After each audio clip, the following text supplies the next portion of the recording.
We'd like to give a special thank you to PeteCoSupply.com for sponsoring our podcast. Welcome to the Homestead Podcast. You are joining co-hosts Carol and Jamie of twogalshomesteading.com. If you found yourself here, that means you are ready to take responsibility for what you eat, your family's health, and your family's well-being while living a simpler life. You can do this and have fun, saving money along the way. Let them help you unleash the homesteader within. By doing more with less, you will gain what is needed to create confidence, impact, and change in your life and the lives around you. Let's start homesteading. Let's start now.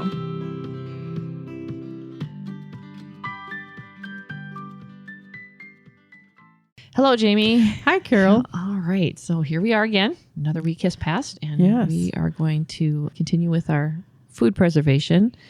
Last week we talked about canning, freezing, and dehydrating. So today we're going to focus on pickling and fermenting. And they are a little different. A little different, but a little the same. Yeah, a little the same. They're let's say they're close cousins. The first thing we want to talk about here a little bit is that all fermented foods are pickled, but not all pickled foods are fermented. Yes. So what's an example of a fermented food? Fermented food. There's quite a few. So top of the line, people think sauerkraut. Sauerkraut, yep. That's the first kombucha, kefir, kimchi, sourdough, apple cider vinegar, yogurt. Some cheeses are fermented, and miso. Miso is fermented soybeans. We were just talking about soybeans before we went on I was the like, air. okay, now what? I just totally blanked I've out there for never a second. had miso. Neither have I. But I've heard it's really supposed to be good for you. But then, there's the thinking out there that soy is not good. So I'm not going, okay, I don't understand miso. And it's not, maybe it's readily available in an Asian market, but I just don't. I don't go think of a look for it. Yeah, I wouldn't know what to do with it. Yeah, I wouldn't either. Yeah. It's like, do you open a container and eat it? Okay, it better taste good coming out of the container. I have no idea. Yeah, so that's an area. If you're interested in miso, you have to check it out yourself. Okay, and examples of foods that are simply a pickled food. And now we're not talking about the pickles that you take the cucumbers from the garden and you put them in a jar and you put them in the canner and you can those. That's not the type of pickling we're talking about here. We're talking about putting pickles in a brine. Oh, okay. But that is a pickle. It is a pickle, but that's not the type of pickling we're talking about. We're talking about doing like with a saltwater brine where you leave them sit. Or lime. Yeah. Or lime. Yep. I've never done that. I've never used lime to pickle food. Okay. I've never really pickled food. So besides that I'm aware of. My biggest thing is I do refrigerator pickles. Yeah, I do too. So I suppose I do pickle to a point, but when I've made pickles, I've always done the hot. You do the water bath type thing, and you put it on the shelf and that type of thing. I can't get a crisp pickle, so I quit doing that. Yeah, because even like I did refrigerator pickles last year, and of course, they've been in the refrigerator 9 months, and so I was going to freeze dry them. And I pulled the thicker ones I sliced. They tasted good yet, but the thinner ones that I used a mandolin to slice them really thin, they were mushy. Oh, and so I ended up throwing probably 3 jars of those away. Because it's like slimy in my mouth. Nope, can't eat it. Nope. I don't even think I could freeze dry that and still eat it. Not going to get better freeze drying it. No. So it's like, okay. So I learned that. So even those, they still have a shelf life. Or a limited shelf life. So that was but still those thicker ones, you're like 9 months. You kept a cucumber for 9 months. That's not so bad. Yeah. So that would be a pickling. But whereas like my kimchi and my sauerkraut, the longest I've kept it is probably 9 months because that's all as long as it lasts. As far as you mean consuming it. Because we ended up consuming it, but I don't mass produce that. I don't make gallons and gallons of it like I used to, and then I would hot water bath them. Okay. And then I found out that it killed all the good bacteria, and it's like, well, that kind of defeats your purpose of what you were doing. Okay, so let's talk about pickling. My research told me pickling is the process of preserving food in either a salt water brine or in vinegar or lemon juice. Okay, I didn't find lemon juice, but that's in it. That's an interesting concept. Yeah, that's what I read in a couple of different places. And the benefits are that it just simply extends the shelf life, and it also adds flavor and texture to whatever you have pickled. Some of the foods that I saw that you can pickle are cucumbers and cabbage, of course. Yeah. You know, carrots, onions, pears, grapes, fish, meat, and green beans. Those were the things I found. Okay. Fish and meats. Well, you know, pickled herring. Yeah. Okay. Yep. That is something I grew up with. I can't eat it today, but I ate it as a kid. Oh, I still love pickled herring. Yeah, I just can't. I don't know why, but What's the smell? we always had a jar of pickled herring. Yeah, my dad in the fridge. always bought some every year. Yeah, and yeah, Christmas time that was usually a common thing that we had in our house. Let's talk about. Do you have some information on pickling in vinegar? Yes, pickling with vinegar it's a quicker process. Whereas when you're using the salt, if you're pickling with salt, you have to wait. You put a pickle. If you're making a refrigerated pickle, you make it and you need to let it sit for the flavors to be infused into the food. And then whereas pickling, well, you do too with when you're pickling with vinegar, but it's a quicker process. You do it in a day and it's on the shelf. This is what I found. I found this simple recipe for pickling, and this is what it told me. It says this is what you need to pickle whatever. If you want to pickle cabbage, green beans, radishes, carrots, beets, and it was simply you get a pound of vegetables and a cup of white or apple cider vinegar, 1 to 2 teaspoons of herbs and spices, whatever you want to put in there. Flavor it. Yeah, however you want to flavor it. They suggested black pepper, dill, mustard, garlic. Those are good starter ones. A cup of water and a tablespoon of sea salt. Okay. I'm like, boy, that's pretty simple. That is pretty simple. That's a very simple. And it said to wash and slice your vegetables, and make sure whatever you're using, that however you cut it up, it fits inside your jar. Oh, okay. You need to make sure it fits inside your jar. You pack your vegetables in with the herbs and the spices into the jar. You heat your vinegar, water, salt to boiling until your salt is dissolved. Then your brine is ready. Then you pour that liquid into your jar until all your vegetables are submerged. And then you leave a little space between the liquid and the top of the jar. Put your lids on, you let it cool at room temperature, and you put it on your shelf and leave it for at least 48 hours. They didn't talk about putting it in a water bath or anything like that. I mean, because that's pretty much a pickle recipe. Yeah, it's a pickle recipe. Minus canning it. Yeah, because I could see that going in the refrigerator. I would not be brave enough to leave that sit on my shelf for 9 months and eat it. Well, no, it said wait on the shelf for 48 hours, and then it will keep up to 2 months in the refrigerator. Oh, up to 2 months in the refrigerator. Yep, okay. Because you probably want it to pickle at room temperature. You probably don't want to shut that down. That would be my guess. Because that's like my fermenting. I mean, I made sauerkraut this weekend, and it's sitting on my counter to ferment at room temperature. Mm-hmm. It, like I said, I have not done a pickling process.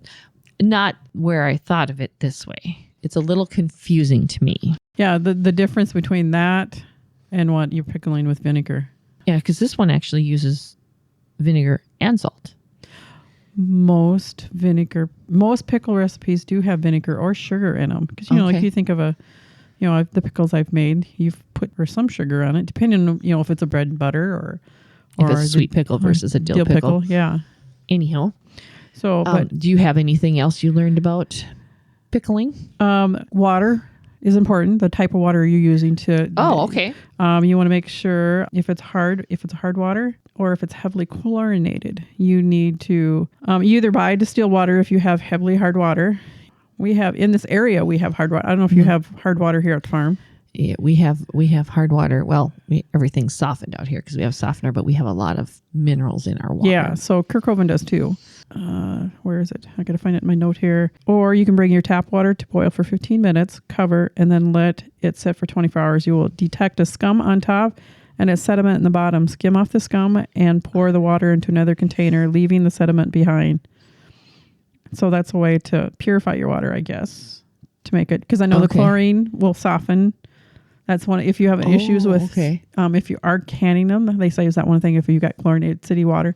And yes, that's what I was using when I've tried that in the past, as I was just using city water. So, and then vinegar, you want to make sure your vinegar is 5% acidity. So last fall, I made apple cider vinegar out of apple scraps. And you can't test to make sure that that's that 5%. You need that 5% for the preservation process. Okay. And I'm sure because there was one side, we're talking numbers again. They were talking percentages of salt. I was looking at salting and stuff like that, and it was talking about the percentage of your what your brine needed to be, what percentage of salt. And I'm like, okay, my eyes are glazing over. And I think most store vinegar is at that 5%. Yes, but if you're into making apple cider vinegar, and I'm sure there's other vinegars you can make.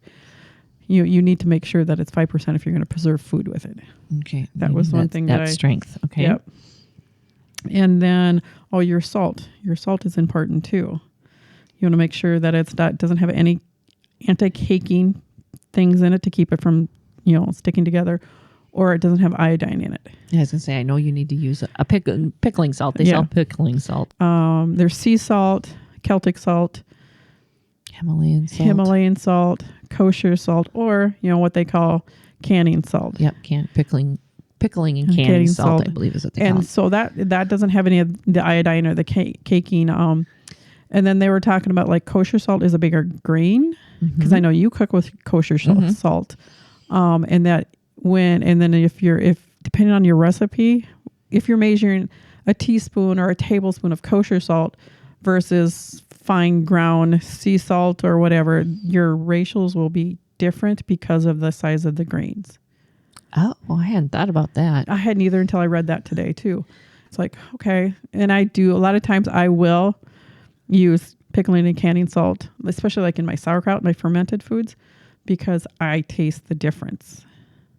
Or even my family. My husband I canned one time with Redmond's real salt, and it tasted different than the pickling canning salt. I would assume it would, because Redmond's got lots of minerals and stuff left in it. Yeah, so we did not like that in our fermented foods. But I mean, personal preference. Somebody might like it. Yeah, some might like that type of thing. Anything else to add to pickling? Not that I can pick off the top of my head. I think you've got everything here in my notes. Okay. You read my notes. Well, there wasn't a whole lot out there about pickling. I mean, I know my grandma used to make sauerkraut, and she would put it in crocks and stuff, but I assume that's fermenting and not necessarily pickling. That's a fermenting, but it's kind of... And then she canned it. I mean, she canned it after that, but... Yeah, well, that's what I first, when I first made sauerkraut, I was not into the probiotics and prebiotics and stuff like that. And so I canned it because then it stayed on the shelf. But yeah, then I learned all the good stuff that's in it. And I just made all this good stuff, and then I'd go and kill it. Unfortunately. Yeah. It still tasted great because it was firmer than the stuff you could buy in the store. More crisp and crunchy. But yeah, I let it sit for 6 weeks or so in my pantry. Okay. All right. So, let's move into fermenting, because we're a little bit more familiar. At least you are. You do a lot more fermenting than I do. I make kefir out here. Yep. And that's about the extent of it. Oh, and we have kombucha right now. Rich works with the kombucha. See, I don't even think of some of the stuff that we actually ferment out here. Yeah.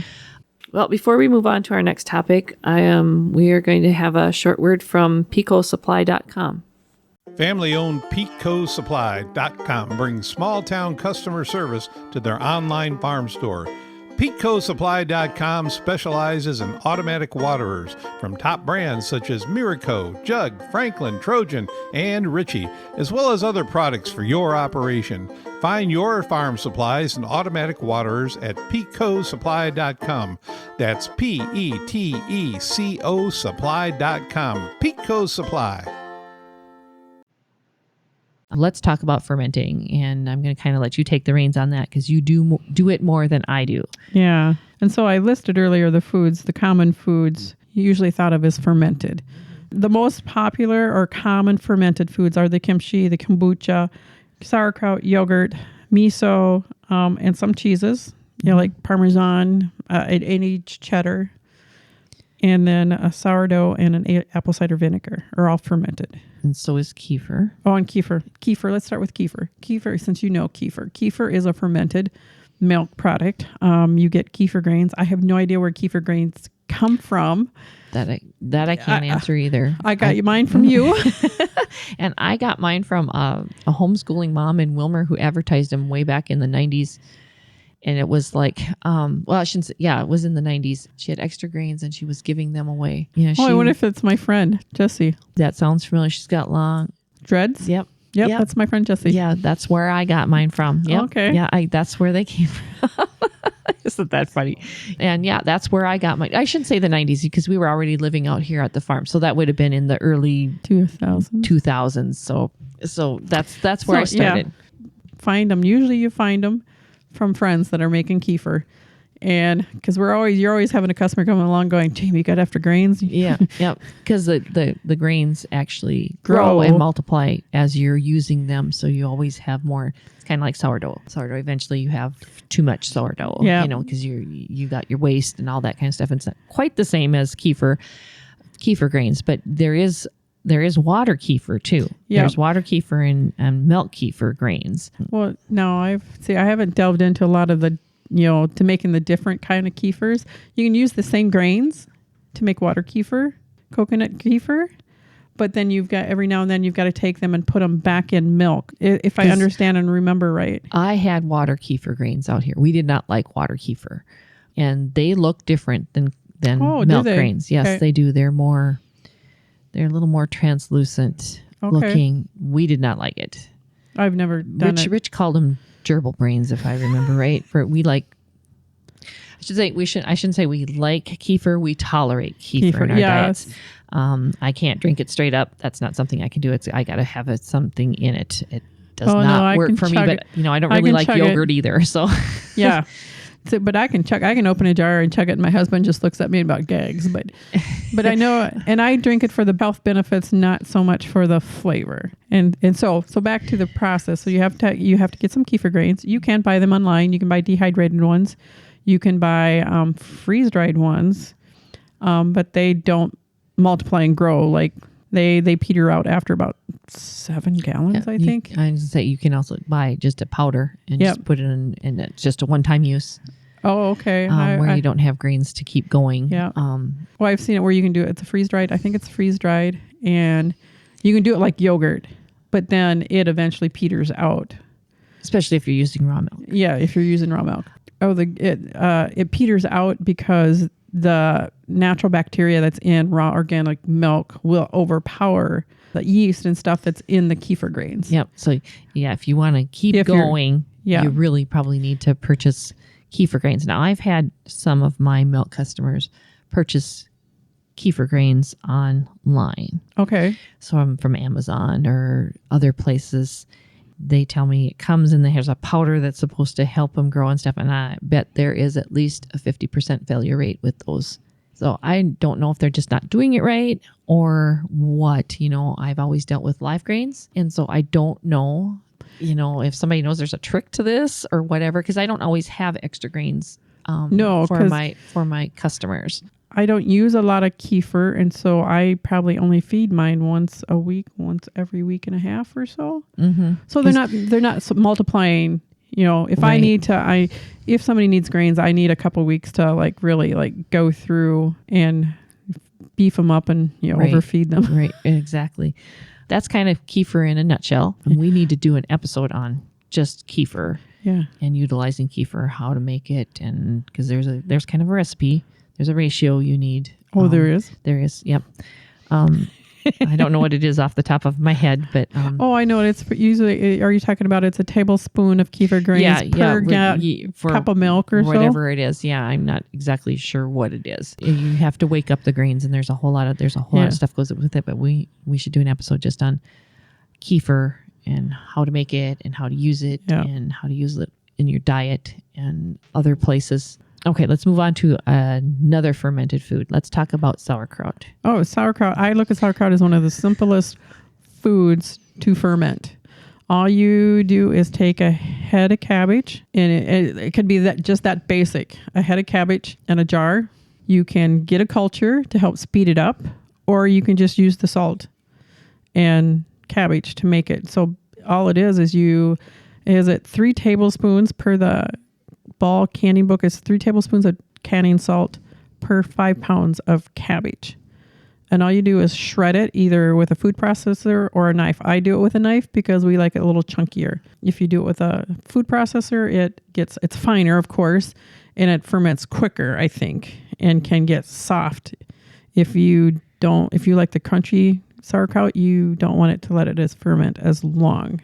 Okay. And so that's all I do is then you chop your cabbage, salt it, leave it sit for a little bit, toss it with I just get like my in hand a big bowl. In a big bowl. And I just toss it with my hands, leave it set for a little bit.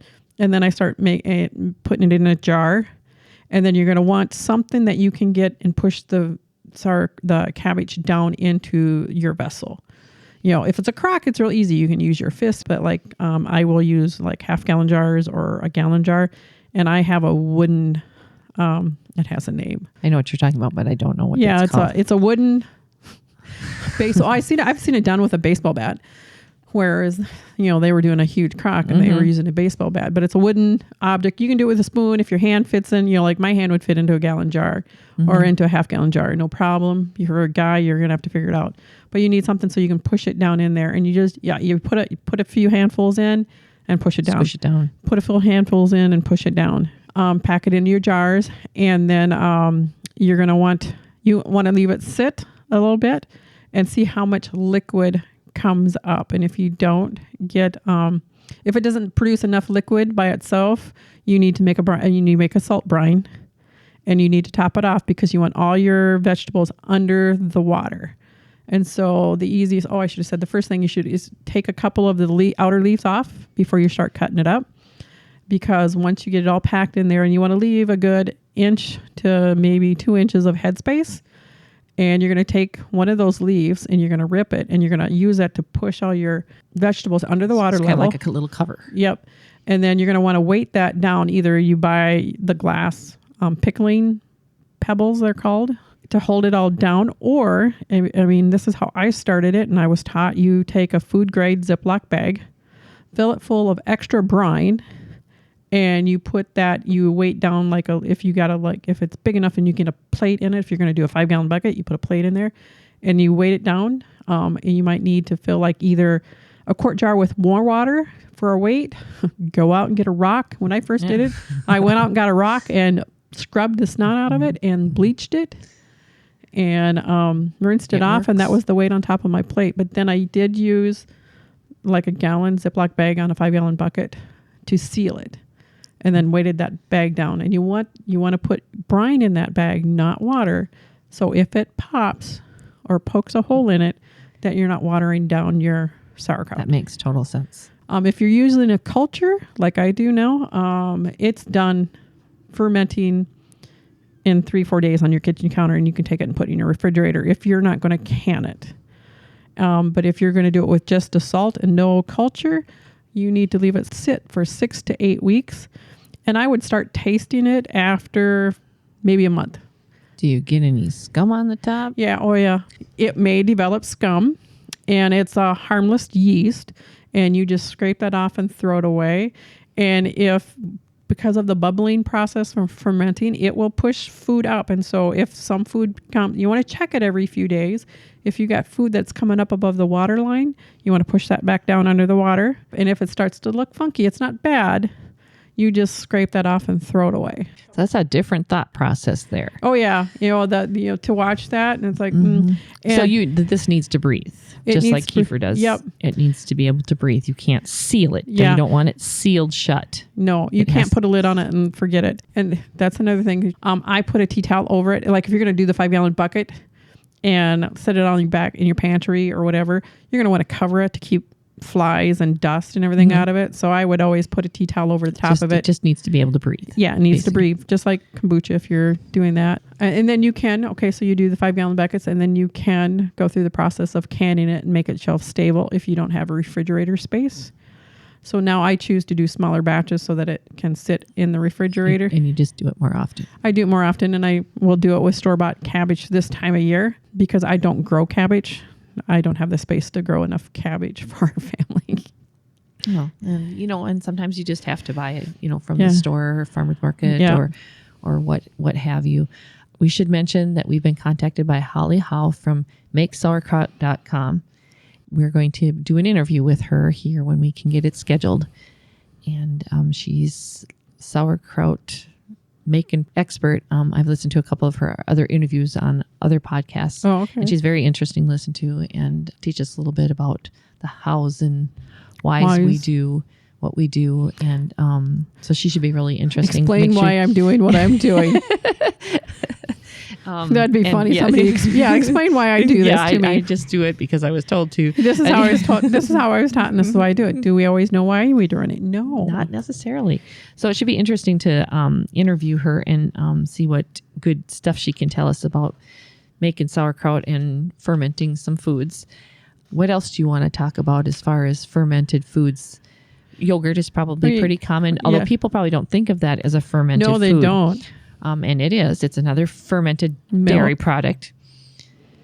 And it's fairly easy. It's not as easy as kefir. No. But I think it's more common. Yeah. And, if you've ever looked at the ingredients in yogurt from the store, there's a lot of stuff. There's extra things in there you really don't need. That you don't need. You can make a much cleaner product by making your own yogurt, but it does take a little time.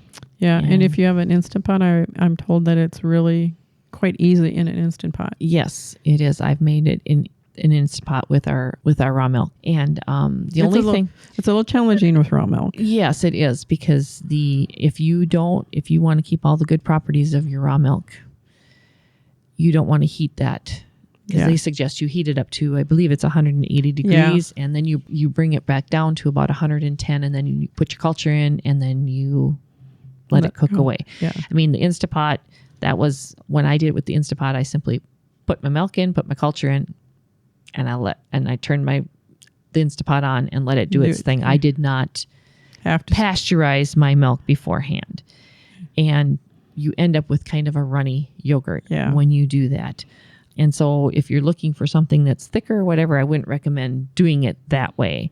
I would recommend that you make your own culture by taking your milk, your raw milk, pasteurizing it, making yogurt the traditional way, like they tell you to, and then put that stuff on reserve and then use that as your culture for your raw milk. Yeah.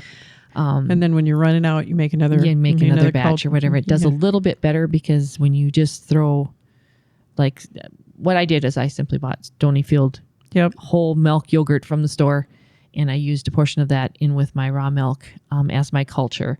And the raw milk, because it's full of bacteria, once again, you've got that fight going on. Yep, and the raw milk bacteria, I'm assuming, is stronger. I assume so. And it's going to overpower the yogurt. It can. And so you don't end up with a thick yogurt. And of course, you can always strain the yogurt, but I'm told now I don't eat a lot of yogurt. I just did it just to see how it worked. And my customers tell me that you end up with such a runny yogurt. And then if you strain it to get it thicker, you lose so much of the yogurt in the way that they don't like doing it that way. Now, I've talked to Kelsey. We're going to bring Kelsey back in here. And she's been playing around a little bit with making yogurt, and she has brought the raw milk up to 120 degrees, and she's gotten it to work. Okay. So she's not doing it enough to kill everything. Right. And she was just using Stonyfield yogurt from the store. That's what she was using, the organic whole milk. Plain yogurt. You don't want any flavorings in it. So you don't want vanilla yogurt. You want plain yogurt. And she said that, let's see how, I'm not exactly sure how she did, but she brought it up to 120 degrees.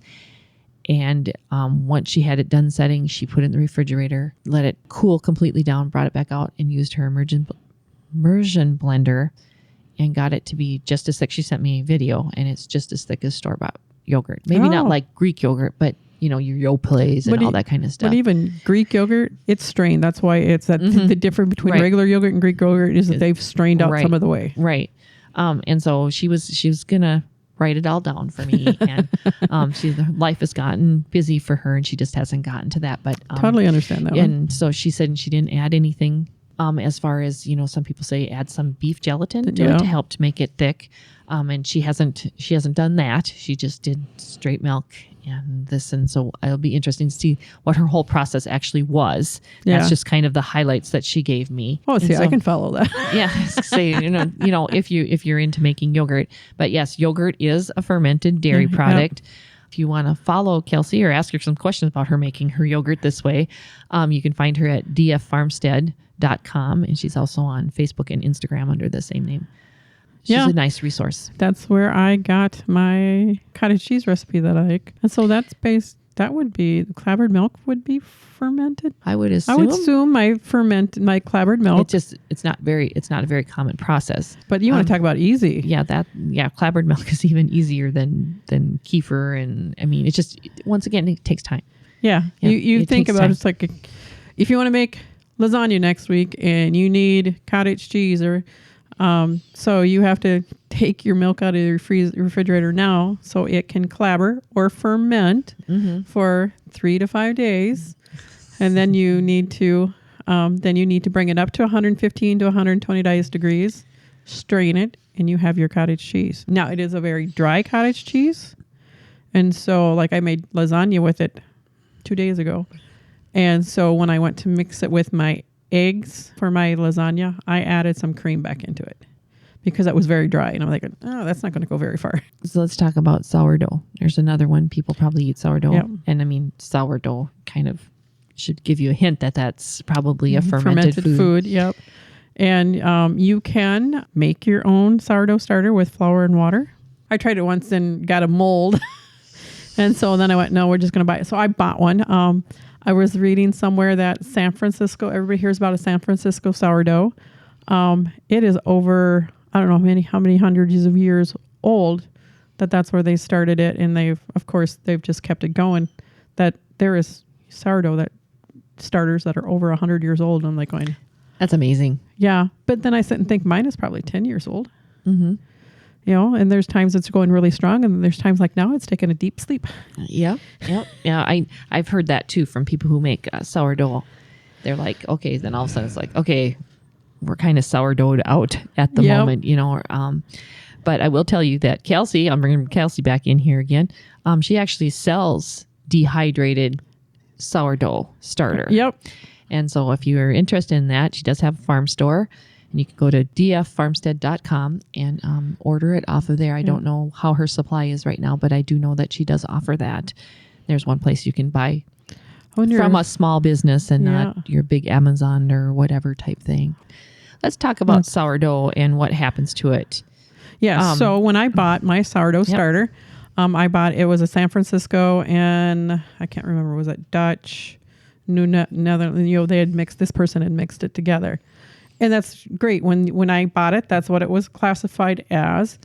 But now it's been in Minnesota for 10 years. Now it is Minnesota sourdough because whatever environment, it picks up the bacteria and yeast that is in the air of wherever it's living and becomes its own thing. Mm-hmm. And so my sourdough starter and my bread will taste totally different than if it was made in San Francisco, Europe, Southern. Yep. It's all different. Wherever you eat it, the region, the bread is going to be different. You're seeing more and more sourdough in stores.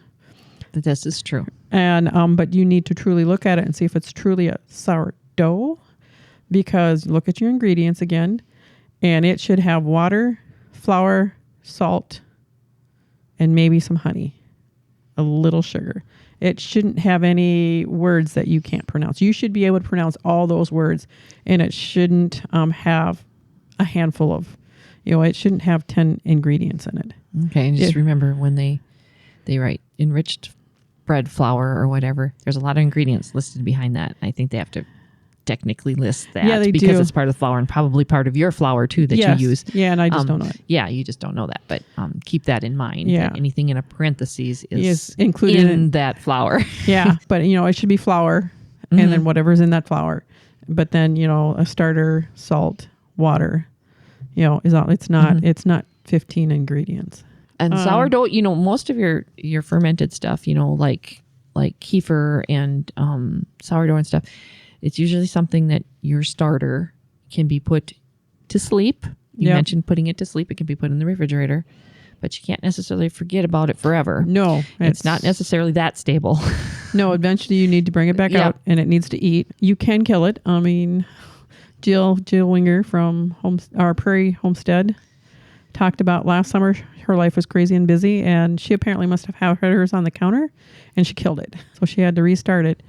I've put mine to sleep for 3 months or so. Okay. Well, that's not bad though. I mean, really. Yeah, But, I've never gone through more than 3 months, I think. But it takes a little bit to wake it up then. I will take a week to wake it up. Yeah, I was going to say, because it's a whole process with the fermented foods like that. I mean, even like your kefir grains, if you decide to put them away for a while, you bring them out, you have to wake them up. And so fermenting is a timing thing. Yep. You know, there really is a timing thing. And for most of that stuff, you need to have some space in your refrigerator. Yeah, or a second refrigerator. Yeah, you know, or what? Yeah, you know, whatever. You know, if you got 2 refrigerators, the beer fridge, whatever. Yeah, you know, take over your husband's beer fridge. Yeah, you need to be able to sometimes put that stuff in so you can stop that fermenting process. Yeah, you want to slow it down. You don't necessarily stop it. Yeah, but most of those fermented foods also eventually run out of energy. And that's why you talk about feeding them. You need to bring them out and wake them up or feed them again because they need, even if you're they're not gonna, living still. Yeah, even if you're not going to use them and you know you're not going to, I've done that as like my sourdough starter. I'm like, okay, it's been a month and a half. I will pull them out and I will open the lid. I will throw some flour and some water in there and stir it back up with no intentions of using it and shove it back in the refrigerator because I know I'm not going to take the time at that point in my life to do it. Let's talk about, if I want to make a loaf of sourdough bread, how much time am I looking at from, say my starter's already just sitting on the counter and it's all ready for me to use. Start the process. So if you've got ready to go sourdough starter, you're looking at a minimum of 2 days. Okay. I was going to say, 20. I was thinking 18 hours, but okay, it's even a little bit longer than that. It depends. Yeah, it depends. It depends on the recipe you're using. Okay. And the temperature of your environment. In the wintertime, it's going to take longer because you need to you usually let your dough double, and depending on temperatures, how long that's going to take. So it's kind of a slower process than when I make just regular old bread and it rises, mix it all up and it rises twice or whatever. In about 4 hours or so, I have bread. That's the beauty of the instant yeast and stuff like that. But I'm thinking of this one website. He's actually from Greece, I think is where he's living right now. He does a no discard type of recipe where he makes just barely enough starter to do he makes a loaf almost every day. His starter is very active then. And so he will, the evening before, he will mix up his starter. He will leave it set in the morning as he's waking his daughter up to get her ready for school. He will mix up the loaf of bread and leave it sit until that evening. Then he will shape it in the evening, leave it sit overnight, and then bake it the next day. So what is that, 24 hours? About 24 hours. 24 hours, maybe 30, 36 hours.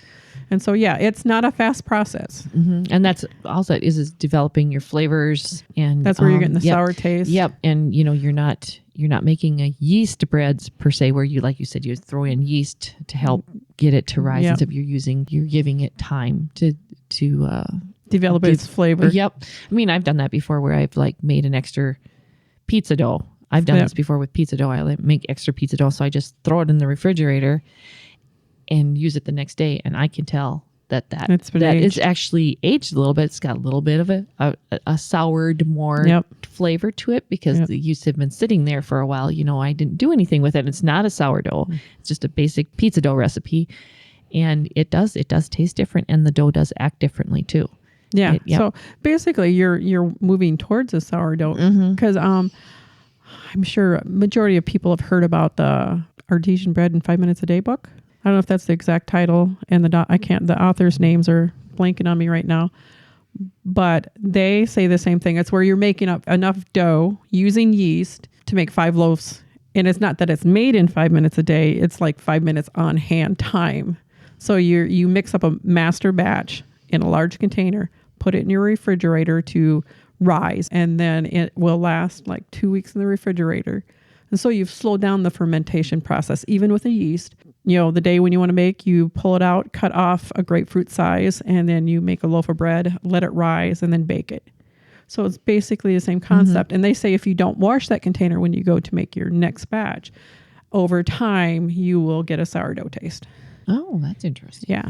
I've done that a little. I don't have room in my fridge to. No, to you have cheese. You have cheese. I've got lots of cheese in my fridge. So I don't have room. But I know one thing I don't think we've mentioned is that all these foods have in common is they've got probiotics in them. That's what I was thinking of, is that we should talk about why you want to eat fermented foods. Is because they have probiotics in it and it's good for gut health. You know, in our world where we eat a lot of processed foods, where a lot of the fiber is taken out of the food and so your body's not taking it in. Whereas the probiotics are the organisms and bacteria that will make it into your gut and survive through your stomach and make it down into your intestine. And they'll help you absorb more of the nutrients in your food. But with our sourdough, even though it's got, when it's fermented and it's got probiotics in it, and when we're baking it, you kill some of those probiotics, they still have, but it still has prebiotics, which is the food that the probiotics need to live in your stomach. It's a process. And yes, it is. And it's like, and it can be overwhelming. Yeah. Fermenting. So fermenting isn't hard. No. It just takes time. Yep. Okay. So now there's a few other things. Wine. You mentioned apple cider vinegar. Yep. We've talked about a little bit about kombucha, and we actually have An episode on kombucha, and kombucha is a fermented product. And beer. I don't know a whole lot of people have made beer. Rich has dabbled a little bit in making beer. Bob bought a kit and Did made he make it. some? Yep. Tasted terrible. You know, I think if you're used to the commercial stuff, maybe. Yeah. I don't know. I don't think Rich's taste was that bad. I don't know. I don't drink beer, so I don't remember. But he made it several times. And we had a wine and beer making place down by the city somewhere. Oh. And they had cheese making supplies and all that stuff. And when we were doctoring with Chastity down there, they were kind of on the way to the clinic. And so we stopped there a few different times, and it was kind of cool in there. You know, they had all the supplies for making wine and for making cheese. Yeah, they did hydroponics, and it was really incredible to go into their warehouse. And I don't even warehouse, know. not a storefront. No, it was like a warehouse, and it was really interesting. And I know you could order stuff online, and I honestly don't even know if they're around anymore, because we're talking what? Midwest Brewery. I don't remember what it was, but or was it where? I don't even remember where it was. Minnetonka? If we can find what it was. But yeah, it was in the staff was real knowledgeable in there to help you figure out what you wanted or what you needed. Those resources that we love. But yeah, it was pretty interesting to go in there. We stopped there a few different times. And Rich has dabbled in making wine. Honestly, once again, it's one of those time. You know, you need time. It's anything that's good and healthy for us. It takes time. Yep, with the fermenting, it does take time. He made a lot of wine before we moved out to the farm, and then we kind of lost a place to do it. Space-wise. Space-wise, there wasn't a whole lot of space, and now he's talking about starting again. He had me pick up some grape juice at the grocery store the last time I was there. He wants to make Jesus juice, as he calls it. And you know, it's a real basic wine, but it's pretty tasty. My dad used to make it. And you know, he used where you put a balloon on top. Oh, and okay. Now Rich uses a little bit fancier equipment than that. He uses an airlock. I have airlocks too. Yeah, he uses an airlock with it, but my dad just used a balloon on the top of it. Yeah. Yeah. So. And as I say, you know, and if you don't want to take the time to make it, it is much easier to find raw fermented food nowadays. I know in Wilmer at our local Cashwise, you can go over in the health foods, the organic section in the store, and in the cooler, you will find Bubbles, I think is the brand name, of fermented pickles and other sauerkrauts. Oh, yes, I've seen those actually on Azure. Yep, yeah. Those are fermented and, you know, haven't been pasteurized or canned. Pasteurized, yeah. And so if you don't want to take the time or don't have the space or don't want to learn, but you want the benefits of the fermented food, you can go there and buy. I've seen they've got sauerkraut too, I think. Okay. And Azure, I've seen on Azure's website that they have fermented food. So you can get it out there if you don't want to take the time to learn how to make it yourself. Have you ever made a fermented pickle? Have you ever done it? Yes, like a cucumber? I've tried and have not liked the flavor. Okay. You know, it turned out crisp. It was still crisp. But I did a small scale to see if I liked it, because you still need to put something with is it called a tannin in it, like a raspberry leaf, oak leaf. Mm-hmm. I can't think of what the other ones are. And to help keep it crisp, it's okay. I ate it, but it wasn't my favorite. Bubbles. Is it a thing where you maybe could train yourself to like that? It might be because you have to train yourself to like black coffee. Mm-hmm. You have to like I've trained myself to. I don't know if I want to say I like kefir, but I tolerate it because I know of the health benefits. Mm-hmm. So it's not like it tasted bad. Yeah, it's just different. Was different. It's like my cottage cheese that I make. It is not bad, and it tastes okay, but it's not like store-bought because it does not. Once you're done with it, it doesn't have the creamy cream in it. Store-bought's got cream in it or something, or milk in it. And so it's just different. It's just different. I mean, that's like sauerkraut. It's a different taste. Actually, I've had your sauerkraut that you ferment the way you do, and I thought it was really good. It was so fresh tasting, if that makes any sense, compared to what I've had before, which has either been my grandma's, which she has canned, and I hardly remember that anymore because that's a long time ago for me. Or I've had it from the store, where and it's all. I love that yours was crunchy. Yeah. Mm-hmm. Whereas the stuff that's been canned, now the stuff that I've fermented and then canned, it was still crunchier than what you can buy in a can at the store. Here in Minnesota, anyway, they have sauerkraut that's in a little plastic bag. Yep, I've bought that. Nope, don't like the taste of that. No, don't like that either. Yeah, yep, I'm right there with you. Yeah. So, but then there's some fermented foods that I've nope, not doing that again. Like tomatoes, they say you can ferment tomatoes. Mm-hmm. Do not. I spit it out. I mean, and the first one I did, they said don't. They didn't say any spices or herbs or anything in it. It just the tomato with the culture and let it ferment, and then eat it on your salads. No, it kind of exploded in your mouth, and it was like, ooh, no. So I don't know if I could learn to like that or not, because then I did a batch where you did put herbs and garlic in it and pepper, and I'm like, nope, still didn't like it. Still didn't like it. So that's just nope. I'll just eat those raw. Yeah. So we're talking about root beer. Our producer asked us a question about root beer, ginger beers, and stuff like that. I would still consider them a ferment. You're using a yeast, I'm assuming, to ferment them, but I don't know how much probiotics. It may have some prebiotics in it, especially the ginger. I don't. Yeah, I don't know anything about making root beer. What are you using for your bases? Are you just using sugar and a flavoring to make your root beer? God, we've made, you're going to have sugar. We've made root beer, but boy, that's a long time ago. I spend probably a quarter of my day trying to learn something. So if you know the answer to that, please let us know. Send us an email or comment on either this podcast or on our Facebook page, which is Two Gals Homesteading. Our website's twogalshomesteading.com. We're also on Instagram, and we'd love to hear if somebody knows about that. That my research did not take me there. No, mine neither. I didn't come on my radar. Yeah, even beer didn't come on my radar. No, that would be our husband's thing. Yeah. Anything else we want to talk about?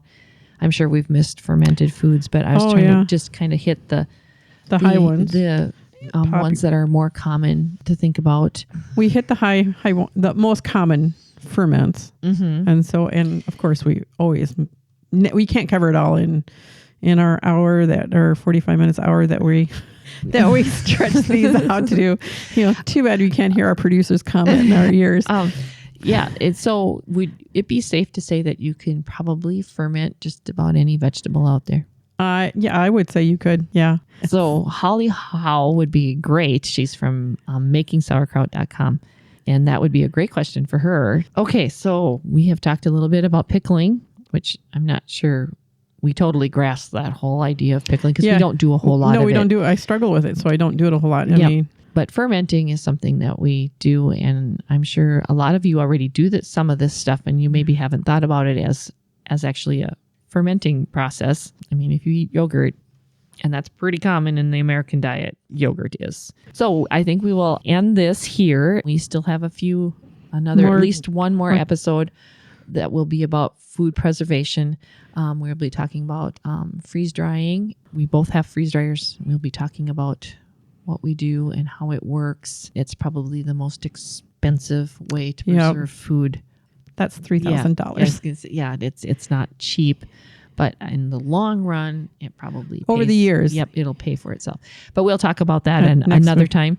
We would like to thank you for joining us today and learning a little bit about fermenting and pickling processes when it comes to food preservation.